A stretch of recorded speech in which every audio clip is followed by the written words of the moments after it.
Magandang hapon mga kapuso. Makararanas sa katamtaman hanggang sa malalakas na pagulan at thunderstorm ang lalawigan ng Palawan.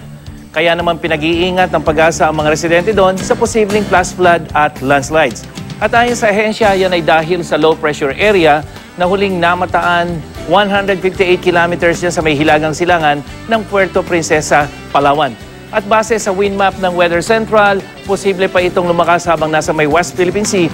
Pero inaasahang lalabas na rin ito ng Philippine Area of Responsibility mamayang gabi o bukas ng umaga.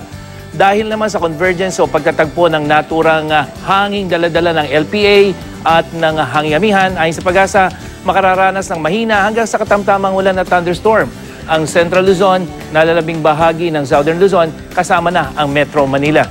At sa datos ng Weather Central, unti-unti nang gaganda ang lagay ng panahon sa Luzon bukas, pero posible pa rin po ang mahihinang ulan at thunderstorm, lalong-lalo na dito sa may eastern section tulad dyan sa may Baler, Aurora.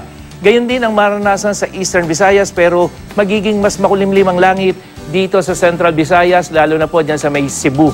At sa Mindanao, sasabayan naman ang makulimlim na papawirin ng mahihinang ulan, partikular na dito sa Zamboanga Peninsula at ilang bahagi ng Northern Mindanao. At dahil pa rin sa malakas na hanging amihan, itinaas ng Pag-asa ang gale warning dyan sa eastern seaboards ng Central at Southern Luzon at sa eastern seaboard ng buong Visayas. At abiso po sa mga gumagamit ng maliliit na sakyang pandagat, iwasan muna ang pumalaot dahil sa posibleng umabot ang alon ng mahigit 4 na metro. At yan ang ating ulat panahon. Ako si Nathaniel Cruz para sa I Am Ready, serbisyong totoo ng GMA News.